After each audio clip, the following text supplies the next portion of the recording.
Show me.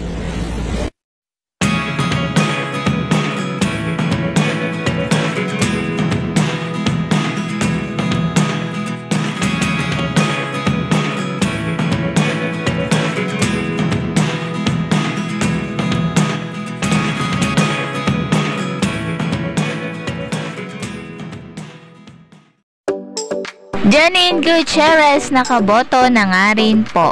Hello mga kachika and hello po sa lahat ng masusugid na manonood. Welcome pong muli sa aking channel. Ibinahagi nga po ni Janine Gutierrez sa kaniyang latest Instagram story today, May 12, 2025 na siya nga po ay nakaboto na rin. Kasama nga po ng aktres si Jerica Rosales at siya nga po ang kumuha ng short video clip na ito ni Janine Gutierrez. Show me.